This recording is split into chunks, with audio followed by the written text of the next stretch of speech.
बिस्मिल्लाहिर्रहमानिर्रहीम। आज हमारा लेक्चर नंबर 5 है और हम जो है वो अब तक बेसिक डेफिनेशंस देख चुके हैं। कुछ सबसे पहली डेफिनेशन जो हम लोगों ने देखी है वो ये कि वोल्टेज जो है वो क्या होता है। ठीक है, वोल्टेज की डेफिनेशन हम अब तक समझ चुके हैं। उसके अलावा मैंने आप लोगों को डिटेल से जो है वो रेजिस्टर्स के बारे में बताया था, रेजिस्टेंस के बारे में, और करंट के बारे में भी जो है वो मैंने आप लोगों को थोड़ा सा ब्रीफ डेफिनेशन वगैरह बताइए कि करंट क्या चीज़ होती है। अच्छा, आज के लेक्चर के अंदर भी हम लोग यही देखेंगे कि बेसिकली करंट जो है वो क्या होता है, बट इन डिटेल। और एक्चुअली जो हम कुछ देखना चाह रहे हैं वो ये देखना चाह रहे हैं कि करंट को आखिर हम किस तरीके से क्लासिफाई कर सकते हैं। क्लासिफिकेशन बेसिकली हम देखना चाह रहे हैं कि how we can classify a current. अच्छा, इससे पहले कि हम लोग जो है वो डिटेल से देखें कि क्लासिफिकेशन क्या होती है, थोड़ा सा मैं रिव्यू जो है वो कर देती हूँ करंट का। डेफिनेशन वगैरह जो हम लोगों ने पढ़ी थी वो हम लोगों ने ये पढ़ी थी डेफिनेशन कि करंट जो है वो क्या चीज़ होती है। करंट होता है बेसिकली फ्लो ऑफ चार्जेस, यानी कि चार्ज कहीं भी हरकत में हो, और अगर हम इसको प्रॉपरली डिफाइन करें तो हम ये कहेंगे कि इन अ स्पेसिफिक डायरेक्शन। क्योंकि चार्जेस जो है ना वो हरकत में कर सकते हैं रैंडम डायरेक्शन में भी। फॉर एग्जांपल, अगर एक जगह चार्ज हरकत कर रहा है इस तरह, दूसरा चार्ज भी इस तरह हरकत कर रहा है, तीसरा चार्ज भी इस तरह हरकत कर रहा है, तो यहाँ पर जो है वो नेट करंट हमें मिलेगा। ठीक है, लेकिन अगर कोई तीन चार्जेस रैंडम डायरेक्शन में हरकत कर रहे हैं तो फिर हमें नेट करंट, इनका जो नेट मोशन है वो जीरो होगा और हमारे पास करंट जो है वो नहीं होगा। I represents current. ठीक है, आई किस चीज़ का सिंबल है? करंट का। तो करंट की डेफिनेशन हम लोगों ने देखी थी कि flow of charge in a specific direction. और मैथमेटिकल डेफिनेशन जो है वो किस तरीके से हम कैलकुलेट कर सकते हैं करंट को, कि किसी जगह पर भी जितना अमाउंट ऑफ चार्ज गुजर रहा है इन अ पर्टिकुलर टाइम, ठीक है, उसको हम कहते हैं करंट, और उसका जो यूनिट होता है वो होता है एम्पियर्स। उसके अलावा तीसरी चीज जो है वो मैंने आप लोगों को ये बताई थी इसके अंदर कि करंट जो होता है वो हमेशा क्लोज्ड पाथ के अंदर ट्रेवल करता है, और ऐसा नहीं हो कि पाथ हमारा जो है वो ओपन हो। अगर पाथ हमारा ओपन होगा, क्लोज नहीं होगा। क्लोज पाथ का मतलब क्या होता है कि एक हमारे पास कोई भी सप्लाई लगी हुई है, सिंपल सा सर्किट बना रही हूँ, कोई हमारे पास रेजिस्टेंस मौजूद है, तो ये आप देख रहे हैं कि यहाँ से कहीं भी ये जो कनेक्टिंग वायर्स हैं ये कहीं से भी ओपन नहीं है, तो this path is known as the close path. तो करंट फ्लो करने के लिए हमारा जो पाथ है वो भी क्या होना चाहिए? क्लोज पाथ होना चाहिए। तो ये दो तीन चीजें जो है वो हम लोगों ने देखी हैं। इसके अलावा मैं आपको यहाँ पर क्लासिफिकेशन जो है वो बताना चाह रही हूँ। क्लासिफिकेशन देखते हैं थोड़ी सी।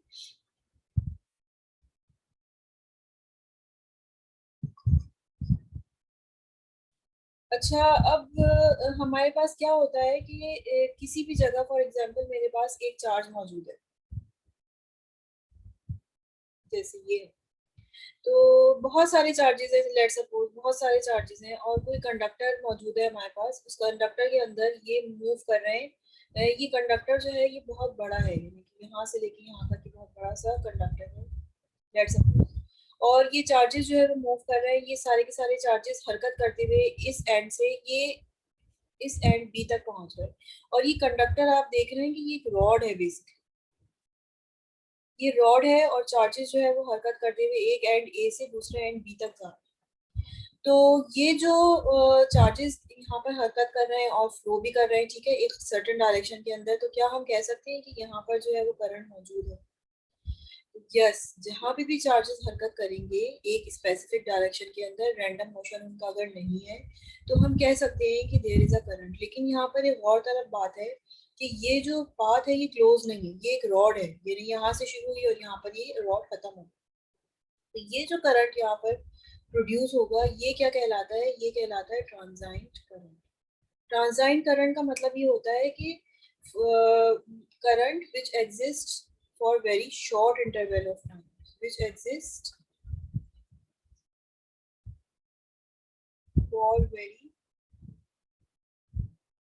Short interval of time. और कितना शॉर्ट इंटरवल? ये तकरीबन मिली सेकेंड्स। ठीक है, और जनाब माइक्रो सेकेंड्स, और जनाब नैनो सेकेंड्स। ठीक है, मिली का मतलब होता है 10⁻⁻3, यानी 1 सेकेंड का 1000 पार्ट, इतना शॉर्ट टाइम। तो ट्रांजाइन करंट जो होता है वो बहुत शॉर्ट इंटरवल के लिए जो है अपियर होता है। और जाहिर है कि जब चार्जेस एक एंड से स्टार्ट होंगे और दूसरे एंड तक पहुंच जाएंगे तो उनको बहुत ही शॉर्ट टाइम चाहिए होता है, और जब चार्जेस हरकत करके इस एंड तक पहुंच जाएंगे तो करंट का जो फ्लो है, यानी चार्जेस का जो फ्लो है वो स्टॉप हो जाएगा और करंट फिर हमें नहीं मिलेगा। तो ये भी जो है ना, अब हमें यहाँ पर पता चल गया कि एक टाइप होती है जिसको हम ट्रांजाइन करंट कहते हैं, और उसकी डेफिनेशन ये होती है कि वो करंट होता है जो कि बहुत शॉर्ट इंटरवल के लिए अपीयर होता है। ठीक है। अच्छा, अब एक करंट होता है which is known as the steady current. Steady current क्या होता है? स्टेडी करंट ये होता है कि वो मुस्तकिल हमें मिल रहा हो, चाहे हम अभी देखें, चाहे 5 मिनट के बाद देखें, चाहे 10 मिनट के बाद देखें, उस जगह पर जहाँ हमने करंट मेजर किया था वहां पर वही करंट हमें मिलेगा। ठीक है। अच्छा, वो कैसे मिलता है? मिसाल के तौर पे एक चार्ज था, वो यहाँ ए से बी तक जो है वो क्या हो गया था, पहुंच गया था। तो अब हमारे पास चार्जेस ही खत्म हो गए।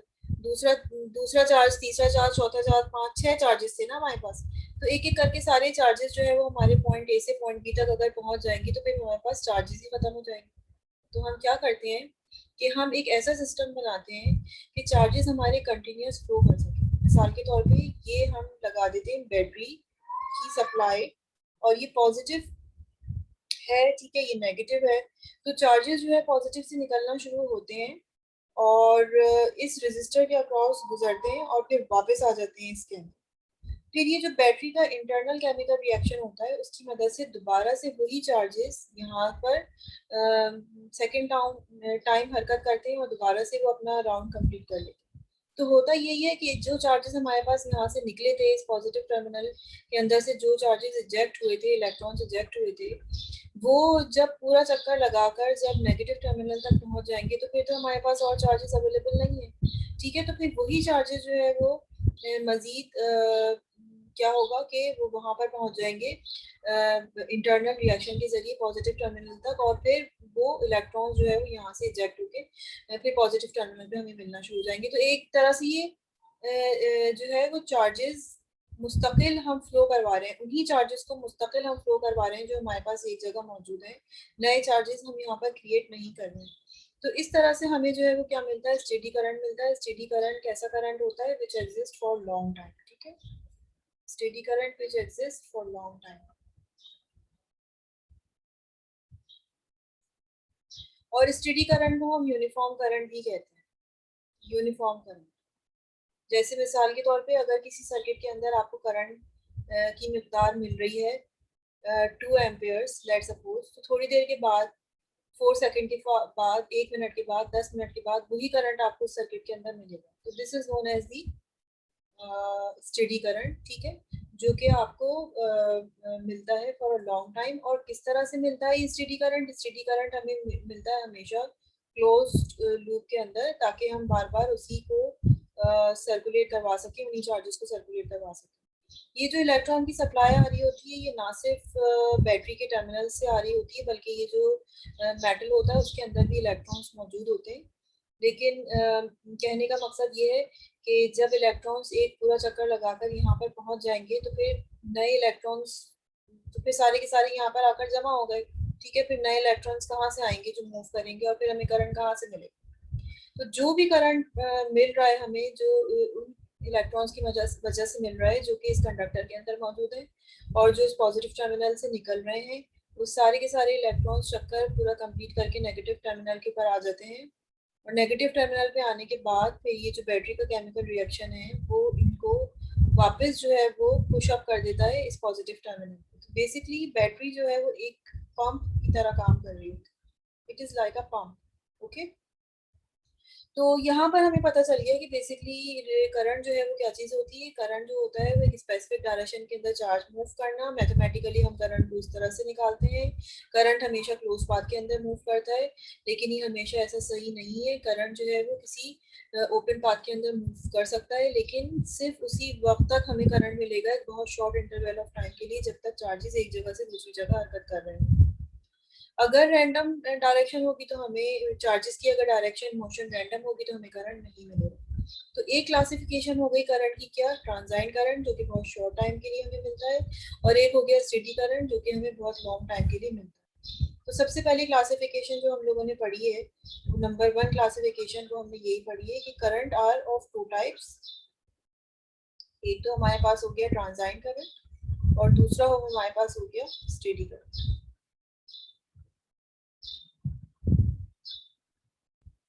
अभी हम इस करंट की तरफ अपने कोर्स में इतनी डिटेल से नहीं देखेंगे, ज्यादातर जो हम पढ़ेंगे आसान, सबसे पहले हम आसान चीज पढ़ते हैं फिर हम मुश्किल चीज की तरफ आते हैं। तो आसान चीज हम पढ़ेंगे, ज्यादातर हम अपने कोर्स में स्टडी करंट के बारे में पढ़ेंगे। अच्छा, ये तो सबसे पहले एक क्लासिफिकेशन हो गई। एक और क्लासिफिकेशन है करंट की which is known as the direct and alternating current. ठीक है,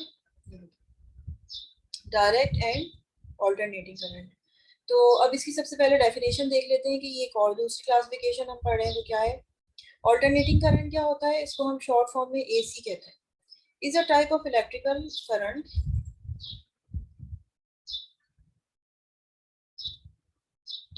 sorry is a type of electrical current, यानी कि ऐसा करंट होता है in which the direction of flow of electrons. हम कहते हैं ना कि करंट जो है वो एक ही डायरेक्शन के अंदर स्पेसिफिक डायरेक्शन में हरकत करना चाहिए। ठीक है भाई, एक स्पेसिफिक डायरेक्शन के अंदर तो हरकत कर रहा है करंट चार्जेस, लेकिन अब इस डायरेक्शन का क्या हो रहा है, direction of flow of electron switches back and fourth. इसका मतलब ये है कि ये एक ऐसा करंट है जिसके अंदर डायरेक्शन ऑफ करंट जो है वो चेंज हो रहा है बार बार बार बार। ठीक है, इन रेगुलर इंटरवल और साइकिल टाइम के लिहाज से उसको हम क्या कहेंगे, ऑल्टरनेटिंग करंट कहेंगे। और दूसरी डेफिनेशन डायरेक्ट करंट की यहाँ पर लिखी हुई है, वो ये कि डीसी यानी डायरेक्ट करंट क्या होता है, is electrical current which flows consistently in one direction. तो यहाँ पे भी हमें काफी मतलब इसका समझ में आ गया है। दोबारा से इसको हम समझ लेते हैं कि ये जो हमारा ऑल्टरनेटिंग करंट होगा, ठीक है, ऑल्टरनेटिंग करंट जो है वो हमारा क्या है, अगर मेरे पास एक सर्किट है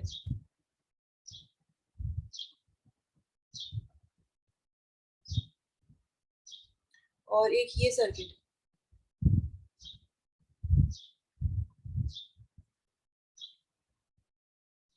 तो अब मेरे पास जो चार्जेस मूव करेंगे from positive terminal to negative terminal, ठीक है, तो इसकी जो डायरेक्शन है वो हमेशा क्या होगी, क्लॉकवाइज। और चूंकि ये हमेशा करंट क्लॉकवाइज डायरेक्शन में ही फ्लो कर रहा है तो ये मेरा कहलाएगा DC current. Okay, this current is known as DC current क्योंकि इसके अंदर जो डायरेक्शन और फ्लो ऑफ करंट है वो मुस्तकिल एक ही है। ठीक है। अच्छा, जबकि अगर हम यहाँ पर देखें तो इसमें क्या हो रहा है कि एक सेकंड के लिए जो है वो चार्जेस की हरकत जो है वो क्लॉकवाइज होगी, फिर दूसरे ही रेगुलर इंटरवल में कहा हुआ है ना कि चेंज होता है, तो फिर दूसरे सेकंड के अंदर जो direction of flow of current है वो क्या हो जाएगी, एंटी क्लॉकवाइज। अब चार्जेस जो है वो उल्टे डायरेक्शन के अंदर मूव करना शुरू कर देंगे। यही लिखा हुआ है ना कि direction of flow of current switch is back and fourth, यानी कि चेंज होती रहेगी मुस्तकिल। तो अब या तो कभी क्लॉकवाइज होगी या कभी एंटी क्लॉकवाइज होगी, कभी क्लॉकवाइज कभी एंटी क्लॉकवाइज। तो ये मुस्तकिल जो है वो चेंज होती रहती है। तो इसको हम क्या कहते हैं, इसको हम कहते हैं ऑल्टरनेटिंग करंट।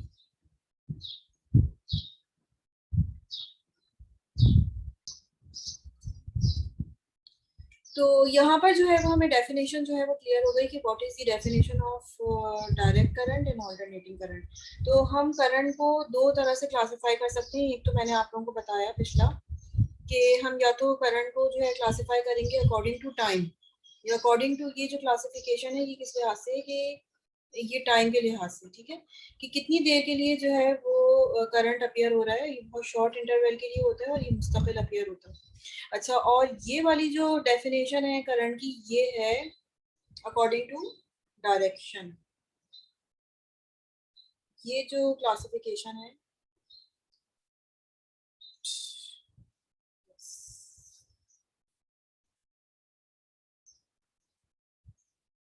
ये वाली जो क्लासिफिकेशन है, ये वाली क्लासिफिकेशन है अकॉर्डिंग टू डायरेक्शन। तो अगर मैं आपसे सवाल करूं कि भाई आप मुझे बताइए कि करंट को हम किस तरह से क्लासिफाई करते हैं अकॉर्डिंग टू डायरेक्शन, तो आपका जवाब होगा कि according to direction there are two types of current, direct and alternating current. ठीक है। और अगर मैं आपसे पूछूं क्लासिफिकेशन बताइए करंट की अकॉर्डिंग टू टाइम, तो आप ये बताएंगे कि there are two type of currents, number one transient current and number two steady current. अच्छा जनाब, यहाँ पर हमें ये डेफिनेशन क्लियर हो गई कि what is the definition of direct current and alternating current. Direct current और ऑल्टरनेटिंग करंट को हम थोड़ा सा ग्राफिकली भी समझते हैं। किस तरीके से, इसकी एक डायग्राम देखें यहाँ। ये देखिए, ये डायरेक्ट करंट है। अच्छा, ये जो है ना, ये ऑल्टरनेटिंग करंट भी हो सकता है, ऑल्टरनेटिंग वोल्टेज भी हो सकता है। ठीक है। इसी तरीके से डायरेक्ट करंट भी हो सकता है और डायरेक्ट वोल्टेज भी हो सकता है। किस तरह से, मैं यहाँ पर बता देती हूँ। मिसाल के तौर पे मैंने अभी पिछला आपको बताया था, ये डायग्राम बताई थी मैंने आपको बना के। तो इसके अंदर जो करंट फ्लो हो रहा है ये मेरा क्या कहलाएगा, डायरेक्ट करंट। और ये जो वोल्टेज सोर्स है इसकी भी पोलैरिटी फिक्स होती है। ये अगर पॉजिटिव टर्मिनल है तो ये पॉजिटिव ही रहेगा, और अगर ये नेगेटिव टर्मिनल है तो ये नेगेटिव ही रहेगा। तो ये क्या कहलाएगा, डायरेक्ट करंट, और ये क्या कहलाएगा, डायरेक्ट वोल्टेज। अच्छा, इसी तरीके से अब अगर मेरे पास एक ये वाला सर्किट मैंने बनाया था और उसमें मैंने बताया था कि करंट जो है वो अपनी डायरेक्शन जो है वो चेंज करता चला जा रहा है। तो अगर करंट जो है वो अपनी डायरेक्शन चेंज कर रहा है, कभी क्लॉकवाइज और थोड़ी देर के बाद एंटी क्लॉकवाइज, तो जाहिर है कि हमारा जो है वो ऑल्टरनेटिंग करंट होगा। लेकिन वो डायरेक्शन चेंज कर क्यों रहा है, वो डायरेक्शन चेंज इसलिए कर रहा है कि ये जो सप्लाई होती है ये कभी पॉजिटिव और नेगेटिव टर्मिनल ये बन जाता है, तो करंट का डायरेक्शन जो क्या हो जाता है, क्लॉकवाइज, यानी कि इस तरह से क्लॉकवाइज चार्जेस मूव करते हैं। फिर थोड़ी देर के बाद इसकी पोलैरिटी चेंज हो जाती है, ये टर्मिनल माइनस बन जाता है और ये प्लस बन जाता है। तो अब चार्जेस जो मूव करते हैं उनकी डायरेक्शन जो है वो क्या हो जाती है, ये वाली। ठीक है, फ्रॉम पॉजिटिव टू नेगेटिव। तो ये बेसिकली सोर्स, वोल्टेज सोर्स जो हमारी होती है इसकी पोलैरिटी मुस्तकिल चेंज हो रही है। तो ये जो वोल्टेज होता है ये भी ऑल्टरनेटिंग हो सकता है और करंट भी ऑल्टरनेटिंग हो सकता है। इसी तरीके से करंट भी डीसी हो सकता है और वोल्टेज भी डीसी हो सकता है। तो यहाँ पर हमें एक चीज़ और क्लियर हो गई कि हम लोगों ने करंट की जो क्लासिफिकेशन पढ़ी है कि दो तरह के करंट होते हैं अकॉर्डिंग टू डायरेक्शन। एक तो होता है हमारे पास डायरेक्ट करंट, दूसरा ऑल्टरनेटिंग करंट। तो अब यहाँ पर हमें पता चल रहा है कि हमारे पास दो तरह की वोल्टेज सोर्सेज भी होती हैं। ठीक है, वोल्टेज सोर्सेज भी दो तरह की होती हैं। एक या ऑल्टरनेटिंग वोल्टेज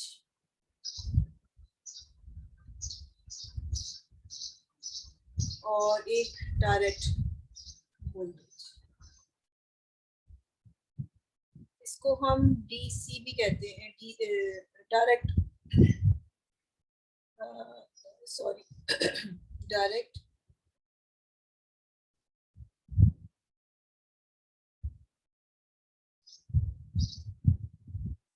डीसी सप्लाई भी इसको हम कहते हैं।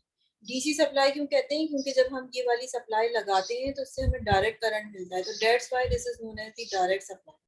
और ऑल्टरनेटिंग वोल्टेज जो होता है उसको हम एसी सप्लाई भी कह देते हैं, कि यानी कि ये एक ऐसी सप्लाई है, ऐसी सोर्स है वोल्टेज की जो कि हमें ऑल्टरनेटिंग करंट देता है, यानी एसी को सप्लाई करता है। ठीक है, तो हम ये जो जैसे हमने लगाया हुआ है, तो ये मेरे पास क्या चीज़ है, ये एसी सप्लाई। ठीक है, ये बेसिकली है क्या चीज, ये है voltage source, voltage alternating voltage, different different variable polarity जो है ये यहाँ पर प्रोवाइड कर रहा है। लेकिन हम इसको कहेंगे एसी सप्लाई, यानी कि ये एक ऐसी सप्लाई है जो कि हमें ऑल्टरनेटिंग करंट देती है। तो ये मत सोचिएगा कि हम इसको एसी क्यों कह रहे हैं, करंट क्यों आ गया यहाँ पे। ओके, तो this is also known as the AC supply, this is also known as the DC supply. तो वोल्टेज सोर्सेज भी दो तरह की हो गई, हमने यहाँ पे क्लासिफिकेशन देख ली। एक तो ऑल्टरनेटिंग वोल्टेज सोर्स हो गई, दूसरी डायरेक्ट वोल्टेज सोर्स हो गई।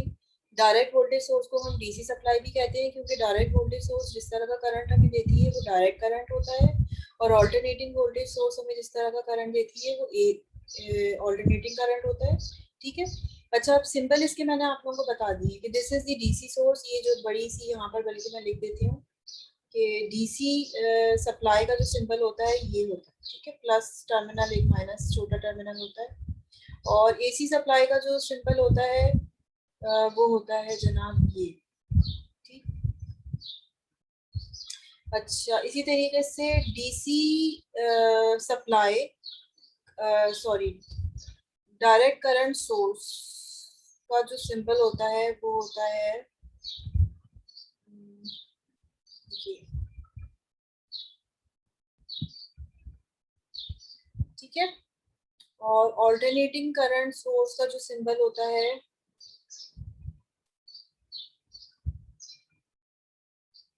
वो यही होता है। जैसे कि हमारे पास ये है, इसको मैंने वर्टिकल बना दिया है, लेकिन बस सिर्फ फर्क ये होता है कि हम इसके अंदर एक एरो करंट की डायरेक्शन के अंदर शो करते हैं।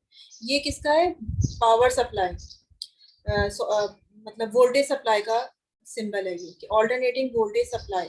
और ये है ऑल्टरनेटिंग करंट सप्लाई। ये है डीसी वोल्टेज सप्लाई और ये है डीसी करंट सप्लाई। इनको मैं, इन चीज़ों को मैं और डिटेल से बताऊंगी कि ये चीज़ें क्या हैं। ये अभी लेक्चर मैंने स्टार्ट किया था तो इधर आ गई, इसको मैं भी एक्सप्लेन करती हूँ। पहले मैं आप लोगों को ग्राफिकली बताना चाह रही थी कि what is the difference between direct and alternating current and voltage if we consider here in this diagram। अगर हम यहाँ पर गौर से देखें तो ये टाइम है, एक्स एक्सिस के ऊपर टाइम है और ये वोल्टेज है। तो किसी जगह पर वोल्टेज जो है देखिए मुस्तकिल कांस्टेंट हो रहा है, कांस्टेंट ही उसकी वैल्यू रह रही है। ठीक है। तो ये जो है ना, ये किस तरह का करंट, क्योंकि वोल्टेज हमारे पास कांस्टेंट है तो उसकी वजह से जो करंट हमें मिलेगा वो क्या मिलेगा? कांस्टेंट करंट मिलेगा। तो this is the definition of a direct voltage and this is, sorry, this is the example of a direct voltage and this is the example of a direct current. ठीक है। और अगर आप यहाँ graphically देखें, ये ओरिजिन है, origin से नीचे की तरफ वैल्यू जो होती है वो नेगेटिव होती है और ओरिजिन से ऊपर की तरफ जो वैल्यू है वो पॉजिटिव होती है। तो ये ऐसा वोल्टेज है थ्रू आउट पॉजिटिव है, इसकी वजह से जो करंट हमें मिलेगा वो भी थ्रू आउट पॉजिटिव ही हमें मिलेगा, एक खास डायरेक्शन में हमें मिलेगा। अच्छा, इसमें आप देखें, इसमें वोल्टेज क्या हो रहा है? इसमें वोल्टेज जो है वो चेंज हो रहा है, कभी बढ़ता जा रहा है, बढ़ता जा रहा है। देखिए इसका मैग्नीट्यूड जो है वो इंक्रीज होता चला जा रहा है वोल्टेज का, और थोड़ी देर के बाद उसका मैग्नीट्यूड जो है, वोल्टेज का मैग्नीट्यूड डिक्रीज हो गया। इसका क्या मतलब है कि फॉर एग्जांपल वोल्टेज जो था पहले 0 था किसी जगह, फिर बढ़ता गया, 1 हो गया, 2 हो गया, 3 हो गया, 4 हो गया, 5 वोल्ट तक उसका वोल्टेज मैग्नीट्यूड इंक्रीज हो गया। अब उसके बाद 5 वोल्ट के बाद फिर आहिस्ता आहिस्ता डिक्रीज होना शुरू हो गया, 4 वोल्ट, 3 वोल्ट, 2 वोल्ट, 1 वोल्ट, फिर अगेन आकर वो 0 हो गया। तो यहाँ पर जो है वो क्या हो रहा है कि मैग्नीट्यूड चेंज हो रहा है, मैग्नीट्यूड इंक्रीज हो रहा है, मैग्नीट्यूड डिक्रीज हो रहा है। लेकिन जो उसकी पोलैरिटी थी, पोलैरिटी वही, यानी कि अगर करंट जो है वो क्लॉकवाइज मूव कर रहा था तो क्लॉकवाइज ही मूव करेगा, ऐसा नहीं होगा कि वो एंटी क्लॉकवाइज मूव करे। लेकिन अगर हम यहाँ पर देखें, इसके बाद जो हाफ साइकिल की आ रही है, हाफ साइकिल में क्या हो रहा है? हाफ साइकिल के अंदर अब जो पोलैरिटी है वो भी चेंज हो गई, और अब करंट जो पहले क्लॉकवाइज डायरेक्शन के अंदर मूव कर रहा था वो अब एंटी क्लॉकवाइज डायरेक्शन के अंदर मूव करना शुरू कर देगा। ये देखिए यहाँ पर जो है अब इसका मैग्नीट्यूड बढ़ता जा रहा है, ये मैग्नीट्यूड बढ़ने को शो कर रहा है। और अगर हम ओरिजिन से ऊपर की तरफ देखें तो ये प्लस वैल्यू है, ओरिजिन से नीचे की तरफ देखें तो ये माइनस वैल्यू है, ये डायरेक्शन को शो कर रही है। इसमें अगर देखें यहाँ पर, जैसे ये है सोर्स, तो ये अगर अभी प्लस माइनस पोलैरिटी थी, ठीक है, ये जो है वो एक ऊपर वाली साइकिल को शो कर रहा है कि प्लस माइनस पोलैरिटी है, करंट अभी फ्लो कर रहा है क्लॉकवाइज डायरेक्शन के अंदर। और जब ये थोड़ी देर तक ये क्लॉकवाइज डायरेक्शन के अंदर ही फ्लो करेगा और उसके बाद इसकी पोलैरिटी जो है वो क्या हो जाएगी? चेंज हो जाएगी। अब ये माइनस और प्लस हो जाएगा, तो फिर करंट भी एंटी क्लॉकवाइज डायरेक्शन के अंदर मूव करना शुरू कर देगा। तो जहां कहीं भी हमारा सिग्नल प्लस और माइनस दोनों में है तो हम समझ जाएंगे कि this is the alternating current, alternating voltage. और अगर जिस जगह पर हमारी जो लाइन है वो सिर्फ और सिर्फ ओरिजिन से ऊपर है या ओरिजिन से नीचे है, सिर्फ माइनस में तो माइनस में ही होना चाहिए, प्लस में तो प्लस में ही होना चाहिए, अगर ऐसा है तो वो हमारा क्या कहलाएगा? डायरेक्ट वोल्टेज या डायरेक्ट करंट। ठीक है। इसकी एक और एग्जांपल देखते हैं। यहाँ पर देखें, ये जो है एक्स एक्सिस के ऊपर टाइम है और वाई एक्सिस के ऊपर करंट भी हो सकता है, वोल्टेज भी हो सकता है। इसमें सबसे पहले तो ये देखें, सबसे ज्यादा आसान रेड कलर वाला डायरेक्ट है। इसमें जो करंट या वोल्टेज अगर कांस्टेंट भी है, यानी कि उसकी वैल्यू अगर 10 वोल्ट्स का वोल्टेज सप्लाई है 10 वोल्ट्स की, तो 10 वोल्ट ही रह रहा है मुस्तकिल। और अगर करंट हमारा 1 एम्पेयर है तो 1 एम्पेयर ही मुस्तकिल रह रहा है, तो और डायरेक्शन भी वही है क्योंकि ये प्लस में जा रहा है। तो ये हमारी डायरेक्ट करंट जो है वो इसमें मौजूद है। ठीक है, डायरेक्ट करंट है। अच्छा, अब ये ग्रीन वाली लाइन देखते हैं जो अभी हमने देखी थी, this is the green line.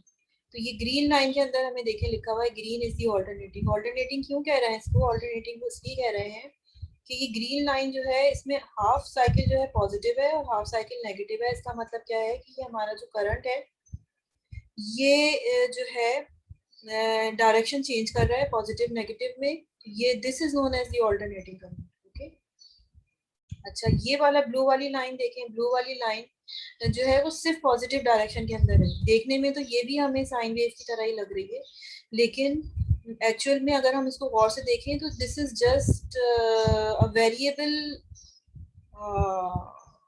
DC direct current है ये, जिसको हम पल्सेटिंग भी यानी पल्सेस की फॉर्म में, कभी बढ़ गया एकदम से करंट, फिर बढ़ गया एकदम से करंट, फिर बढ़ गया, लेकिन उसकी जो डायरेक्शन है वो वही है। ओके, तो this is known as the pulsating DC या पल्सेटिंग डायरेक्ट वोल्टेज, लेकिन ये है पॉजिटिव डायरेक्शन के अंदर।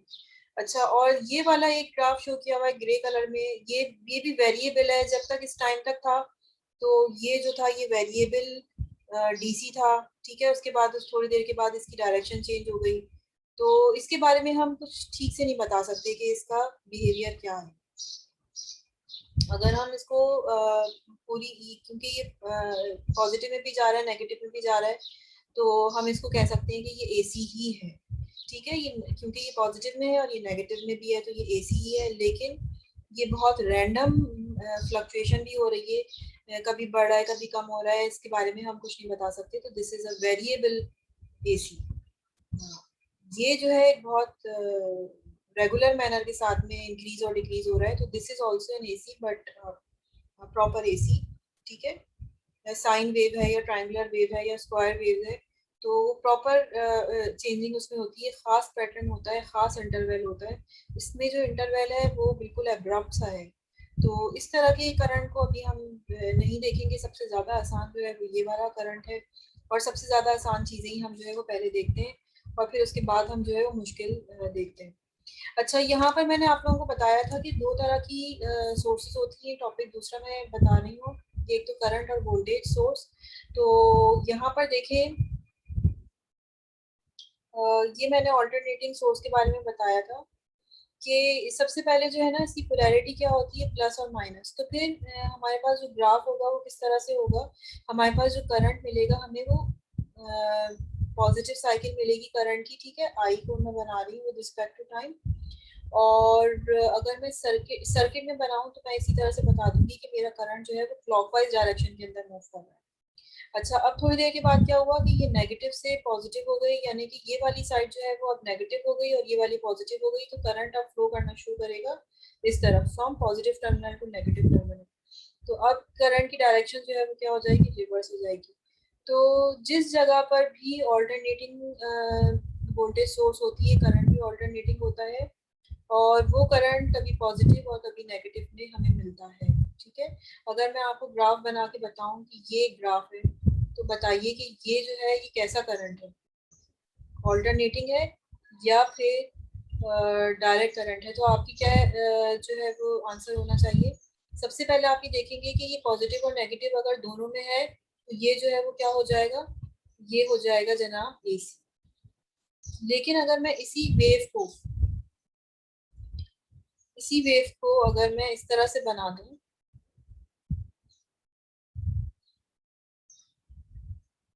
ठीक है, अभी भी वही ट्रायंगुलर वेव है, लेकिन ये जो करंट है मेरा ये किस डायरेक्शन के अंदर है, ये है सिर्फ और सिर्फ पॉजिटिव डायरेक्शन के अंदर। तो पॉजिटिव डायरेक्शन में है तो इसका मतलब ये हुआ कि ये मेरा डीसी ही है। इसका मैग्नीट्यूड चेंज हो रहा है लेकिन इसकी डायरेक्शन जो है वो चेंज नहीं हो रही। अच्छा, एक चीज का ध्यान रखिए, ये जो चीज शो हो रही है ना ये पॉजिटिव ही है, सिर्फ मैग्नीट्यूड शो हो रहा है। अगर मैं इसको ग्राफिकली बनाऊं तो किस तरीके से मैं इसको बनाऊंगी, मैं ये कहूंगी कि वोल्टेज जो है वो मेरा इंक्रीज हो रहा है, 0 1 2 3 4 5।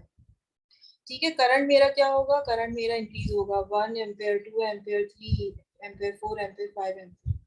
अब उसके बाद आहिस्ता आहिस्ता मेरा ये यहाँ तक हो गया, ठीक है, इस जगह तक हो गया, 5 तक आ गया।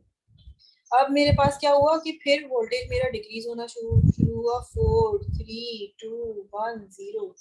ये भी क्या हो जाएगा, 4 3 2 1 0। ओके, ये यहाँ तक आ गई वैल्यू। उसके बाद फिर जो नेगेटिव साइकिल होगी उसके अंदर क्या होगा, उसके अंदर मेरे पास हो जाएगा रिवर्स। उसके बाद मेरे पास हो जाएगा जनाब 1 माइनस कह लेती हूँ मैं इसको, 2 3 4 5। ठीक है, यानी कि मेरा वोल्टेज अब दोबारा से इंक्रीज होना शुरू हुआ, लेकिन इन दी रिवर्स डायरेक्शन। तो ये देखिए, ये मेरा रिवर्स होना शुरू हुआ। और करंट भी मेरा जाहिर है कि फिर इंक्रीज होना शुरू हो जाएगा दूसरे डायरेक्शन के अंदर। तो ये इंक्रीज हो रहा है, ये यहाँ पर इंक्रीज हो रहा है। डायरेक्शन अब अपोजिट हो गई, anti clockwise, which is minus minus minus minus. ठीक है, ये एंटी क्लॉकवाइज है। एंटी क्लॉकवाइज डायरेक्शन के अंदर मैग्नीट्यूड जो है वो बढ़ रहा है। फिर आहिस्ता आहिस्ता ये डिक्रीज होना शुरू हो जाएगा, करंट भी डिक्रीज होना शुरू हो जाएगा। ठीक है, यहाँ पर ये देखें कि ये पहले -5 तक गया और उसके बाद ये डिक्रीज होना शुरू हो गया। तो ये जो अप एंड डाउन आ रहा है ये शो कर रहा है मैग्नीट्यूड को, और ये जो लाइन ओरिजिन से ऊपर है ये डायरेक्शन को शो कर रही है, प्लस और माइनस। ठीक है, ये जो चीज है ये मैग्नीट्यूड को शो कर रहा है कि मैग्नीट्यूड भी वेरी कर रहा है, और जो लाइन ओरिजिन से ऊपर और ओरिजिन से नीचे है वो डायरेक्शन को शो कर रही है। तो अगर आपकी लाइन ओरिजिन से ऊपर और ओरिजिन से नीचे भी है, जैसे कि ये वाला केस है, तो इसमें इसका मतलब ये होगा कि ऑल्टरनेटिंग सप्लाई है, ऑल्टरनेटिंग करंट है। और अगर आपकी जो है ना लाइन से पॉजिटिव में लाई कर रही है, तो फिर आप उसको कहेंगे कि this is your direct source, direct. ठीक है, ये मेरा जो है लेक्चर नंबर 5 यहाँ पर एंड हो गया है। यहाँ पर मैंने आपको करंट और वोल्टेज सोर्स के बारे में और करंट की क्लासिफिकेशन के बारे में जो है वो एक्सप्लेन किया। ओके, ठीक है, अल्लाह हाफिज।